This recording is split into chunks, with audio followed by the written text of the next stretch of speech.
Hello, my name is Carl Niji and I'm what's known as a Davis facilitator. Today what I'm going to talk about is a continuation of the last video I made, which was video number 28. And in video number 28, I was discussing Ron's books, The Gift of Dyslexia, The Gift of Learning, and Autism and the Seeds of Change, and the fact that it's been 30 years since The Gift of Dyslexia was first published. When we look at Ron's work and we understand what Ron is saying that all of the symptoms of dyslexia are actually the symptoms of somebody who has become disoriented. And what is actually causing dyslexia is being disoriented. Now, this is a bold statement. It's a very big statement because actually what Ron is saying, when we look at it, we pull back and we step back and we objectively look at what Ron is saying. What Ron is basically saying is that in the 1980s, Ron discovered what is causing dyslexia. Also, what we would call language-based learning disabilities. I like to think of this as learning labels. There are many of them in the DSM. There are lots. I'm just going to mention some of them here. So what Ron discovered about his own dyslexia, and we could add into that dysgraphia, dyspraxia, dysphasia, auditory processing disorder, speech difficulties. We could also add into this ADHD. What Ron realized, and he got there through a long chain of events in his life. At about the time of, I think it was about 38, he started really delving down into his own dyslexia and what was happening. Now, Ron had very severe dyslexia and also very severe autism. And the severity of his dyslexia meant that he had very severe symptoms. So when I like to think of this as sort of like the light switch of dyslexia, there are certain things that when we do them as dyslexics, our dyslexia gets turned on like a light switch, and no one shows us how to turn it off. Ron points out in his books that if you went off and did something else that wasn't triggering your dyslexia, eventually you'd be okay again and you would be oriented and things would be fine. But as soon as he started to look at reading, try to look at words and letters, the symptoms became pronounced and were marked for him, so much so that it looked like he was hallucinating. So how did he make this connection between being disoriented and what he was experiencing as a dyslexic person trying to read? Well, the story goes that he basically was hospitalized with a pretty severe ear infection, and he'd made discoveries about his dyslexia, but he wasn't calling it being disoriented at that time. And he went to hospital with a very severe ear infection, and while he was there in hospital, he was talking to the doctor about his symptoms and what he was experiencing. And the doctor said, oh, well, you have a very severe ear infection that is swelling your inner ear, that is affecting your sense of balance. And when the antibiotics kick in and begin to work, the swelling will go down and the room will stop spinning and things will stop being blurry and you'll be able to see clearly. And we call this, what you're experiencing, Mr. Davis, is being disoriented. Now, being disoriented is not a term that Ron made up. It's a medical condition, and every doctor, nurse, paramedic, in fact, first responder, I got trained in first aid. They talk about it in first aid training many years ago. It's a medical condition. So what actually is this medical condition that we call being disoriented? Well, the way I explain it to my clients is that if we imagine that the palm of my hand is my brain, and this is the way a doctor explained it to me, when our senses of sight, sound, touch, taste, smell, our internal sense of time and our sense of balance are accurate, the information is coming from our senses into our brain, and we can place ourselves in the environment. So if I hear a dog bark, my ears will tell me it's up and off to one side, and I can turn around and look and verify it with another strong sense, my eyesight. So our senses help place us in the world. We know which way is up, we know if something is to the left, to the right, etc. So when our senses are accurate, our brain gets the information the information comes from our senses into our brain, and we can place ourselves in the environment.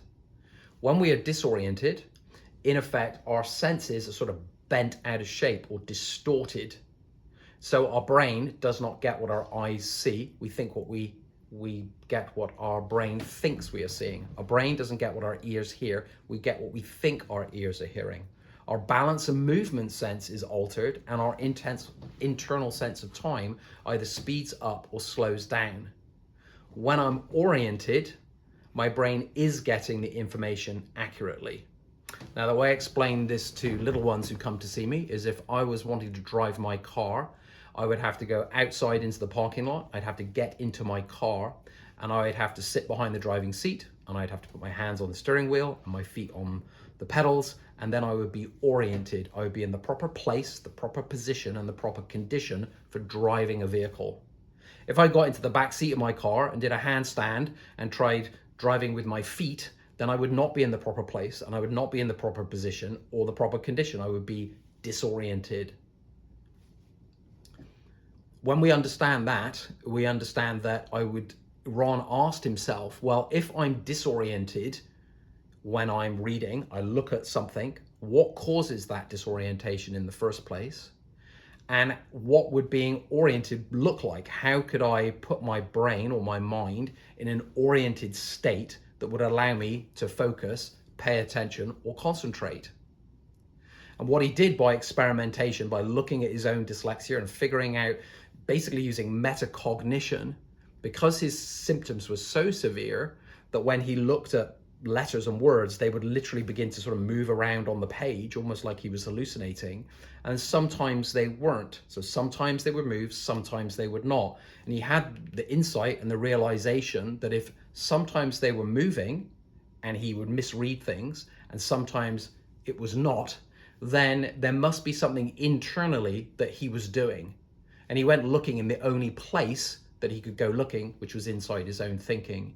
And he must have used a finite amount of metacognition, really deep looking at his own thinking, at his very severe symptoms.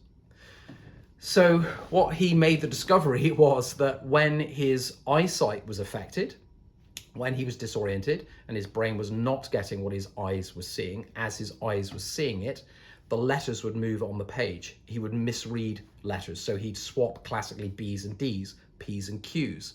The last little boy that I was working with would constantly misread W, U, and Y. He would mix them up all the time. P's and Q's were also very difficult for him, and S and C were also very difficult for him. And he was 7, almost 8.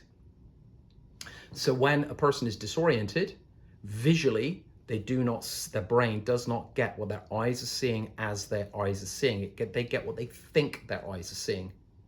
When somebody is disoriented, their sense of hearing is inaccurate. So their brain is not getting what their ears are hearing. They get what they think their ears are hearing. And in the case of this little boy, that led to auditory processing problems. So he couldn't hear the sound S, so he couldn't make the sound sh for sugar. He'd been to 4 years of speech therapy, and within 2 weeks, I had him saying sugar correctly. That was half days, 2 weeks. So when somebody's disoriented, their sense of hearing is inaccurate. This leads to what we call dysphasia. So you have speech and language problems. When somebody is disoriented, their sense of balance and motion is off. We call this dyspraxia. And what this basically means is somebody is uncoordinated. So they have great difficulty telling left from right. They have difficulty catching balls. They look very clumsy or very klutzy. And many years ago, we had a term called clumsy kid syndrome, which was basically dyspraxia. Praxia is your body and movement. When somebody is disoriented, their internal sense of time either speeds up or it slows down. If your internal sense of time speeds up, to everyone else, you will look hyperactive. When somebody is hyperactive and it gets severe enough, we start giving them the label ADHD. And they will look literally like they've drunk too much coffee. They might be very obsessive about certain things and have hyper concentration one area and completely uninterested in something else. How come the ADHD person can concentrate playing Lego for hours, but as soon as you get them reading, they can't concentrate to save their lives? So if somebody is hyperactive, their internal sense of time will speed up and they will look disoriented in that sense. If somebody is hypoactive, their internal sense of time begins to go slow down, then they will get developmental delay labels. So ADHD with developmental delay labels. And how we correct the hyperactivity is to give people stimulants that basically suppresses the hyperactivity or the being disoriented in that way. So when we actually look at Ron's work and we look at Ron's statement, he is basically saying, I know what is causing dyslexia, dysgraphia, dyspraxia, dysphasia, auditory processing problems, ADHD, and he has a lot to say about autism. Now, this is a profound statement. One of the disconnects I believe that is happening from what I've been using these methods for many years with my clients for the last 15 years. Doctors, nurses, paramedics, they are all trained to spot the symptoms of somebody who's disoriented. And this is like the thick end of the wedge. They're seeing the overt, very obvious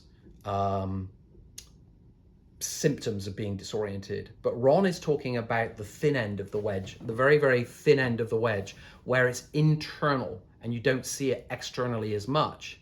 And unfortunately for teachers, educators, psychologists, therapists, educational specialists, probably neurologists, most of these people, unless they've had actual medical training, will not be trained in how to spot the symptoms of somebody who's disoriented. So when the teacher is working with a child who's ADHD and they have a dyslexic ADHD moment and that's triggered, the teacher won't make the connection between the child's behavior and the medical condition of being disoriented. Now, fortunately for us as Davis facilitators, Ron did make that connection back in the 1980s. He's written 3 books on the topic. My last video was about that. If you would like to understand that Ron's statement that basically all of the symptoms of dyslexia are actually the symptoms of somebody who has become disoriented, then you can go to my YouTube channel and watch video number 4. I've done a much longer version on the topic being discussed here, and somebody wanted a shorter version, so that's what this is. If you are an educator, a parent, dyslexic or ADHD yourself, and you'd like to find out more about the Davis methods and how they can help you, then go to the link below. There'll be a link for the main Davis web page there, or you can just Google the Davis method and follow the links. If you're in Ottawa, Canada, and you'd like to continue this conversation with me, then you can go to my link there, and I'd be happy to continue this conversation with you. I think that's it for now. So please like, share, and subscribe, and I'll see you in the next video. Bye for now.